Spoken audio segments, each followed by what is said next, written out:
अब तो मोइन अली ने भी कह दिया है कि Pakistan is looking like the team to beat in this tournament. और बात गलत नहीं है। दो ही टीम्स ऐसी हैं जिन्होंने दो मुकाबले खेले और दो जीत अर्जित की। एक टीम है पाकिस्तान, दूसरी है इंग्लैंड। इंग्लैंड को कल के मुकाबले में जीत मिली और पाकिस्तान दो बड़े मुकाबले जीत चुकी है, एक कदम ऑलरेडी सेमीफाइनल में जमा चुकी है। But what is it that makes this Pakistan team, ये जो टीम है, इसको इतनी खास क्या बातें हैं जो बनाती है? और Shaheen Shah Afridi, it's a small little special segment. Shaheen Shah Afridi ने किस तरीके से भारतीय दो ओपनर्स को तंग किया, क्या वो खास बात है उनकी, उस पर आज जरा हल्का सा मैंने इनसाइडर बनाने का किया है प्रयास। पाकिस्तान इस समय इस टूर्नामेंट की सबसे बेहतरीन टीम इसलिए लग रही है कि आपने एक तो आपने मतलब टाइटल कंटेंडर को हरा दिया है। भारत को हराना मतलब इतने साल से जो काम नहीं हुआ वो कर दिखाना, तो ऑब्वियसली आपने कुछ कमाल ही किया। और वो मैच भी मतलब 10 विकेट से जीतना यार, I mean that's incredible considering कि कितना प्रेशर होता है इंडिया पाकिस्तान मैच में। और दूसरा जो न्यूजीलैंड के सामने जीते हैं, New Zealand is also one team जो इस अगर हम ग्रुप में देखें, तीन ही तो बड़ी टीमें यार इस ग्रुप में, पाकिस्तान, इंडिया और न्यूजीलैंड। अब उसमें से आपने दो बड़ी टीमों को ऑलरेडी हरा दिया है। अब अफगानिस्तान के बाद दो आपके पास वो एसोसिएट नेशन बचे हैं। तो Pakistan is looking the team to beat. पर क्या चीज है जो उसको खास बनाती है? Take you to Shaheen Shah Afridi, right? किस तरीके से उन्होंने भारतीय दो ओपनर्स को आउट किया और why is he so special? Should have been incredible.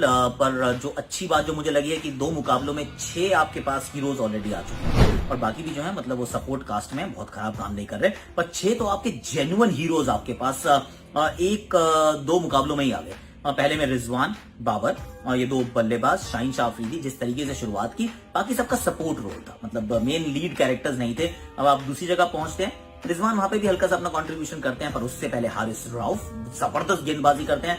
और फिर आप एंड में देखते हैं जब फंसे हुए हैं 4 ओवर में 40 रन चाहिए, तो शोएब मलिक का एक्सपीरियंस आ जाता है और आसिफ अली की हिटिंग आ जाती है। तो दो मुकाबलों में अगर आपके पास 6 कमाल के वो कहते हैं ना परफॉर्मर्स आ जाएं, तो चीजें काफी बदल जाती हैं। और वो इस टीम के साथ हमने बदलते देखा। 6 आपके पास खिलाड़ी जो टॉप फॉर्म में है, टॉप क्वालिटी फॉर्म में है।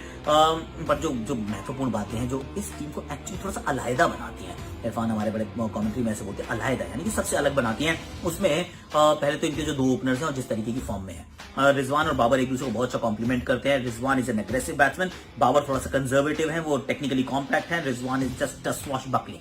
तो बड़ा अच्छा ही कॉम्बिनेशन है दोनों के बीच में। हमेशा राइट हैंड लेफ्ट हैंड नहीं चाहिए होता, लेकिन दो राइट हैंडेड बैट्समैन जिनके एक दूसरे से बिल्कुल अलग तरीका हो खेलने का, वो भी काम कर जाते हैं। और फिर तीसरे नंबर पे आता है फखर जमान, जो आके ना बहुत जोर से बल्ला घुमाते हैं और ठीक ठाक हिटें लगाते हैं। अभी नहीं लगी हैं उतनी हिटें, शारजा में हल्का सा वो ट्रेलर दिखा था, पूरी पिक्चर नहीं दिखी है, पर he is got the ability. और उन्होंने वो जो वार्म अप मुकाबले थे वहां पे अच्छा किया था। प्रोफेसर हफीज, दैट मुझे सिर्फ एक थोड़ा सा 50-50 लग रहा है, क्योंकि एक बड़ी टीम में क्या चाहिए होता है, आपको एक्सपीरियंस चाहिए होता है, आपको यूथ चाहिए होता है। तो यूथ तो हो गया, अब एक्सपीरियंस के अंदर Hafeez the bowler is shining, बड़ी अच्छी बॉलिंग कर रहे हैं पकड़ पकड़ के, और जितने ओवर उनको दिए जाते हैं वो काम वहां अच्छा करते हैं। बैटिंग में मुझे लग रहा है कि जहां ये टीम फंसेगी ना, तो हफीज आपको वहां से हल्के से बचा के ले जाएंगे, जैसे शोएब मलिक ने काम किया। सो दो आपके पास बीच में बहुत एक्सपीरियंस खिलाड़ी हो गए। And then you got Asif Ali, जिन्होंने स्ट्राइक मार के बता दिया भाई मैं भी स्ट्राइकर हूं। और उसके बाद जो ऑलराउंडर्स है, Hafeez spin bowling allrounder, Imad Wasim spin bowling allrounder, Shadab spin bowling allrounder. तो बस तीन तो ये बिल्कुल जेन्युइन ऑलराउंडर आपके पास हो गए। शोएब मलिक भी आपको गेंदबाजी दे सकते हैं। और उसके बाद आपके पास 3 क्वालिटी फास्ट बॉलर्स हैं, Haris Rauf, Shaheen Shah Afridi, Hasan Ali. I mean almost near perfect team नजर आ रही है कि भाई बैलेंस की ना एकदम कोई कमी नहीं है।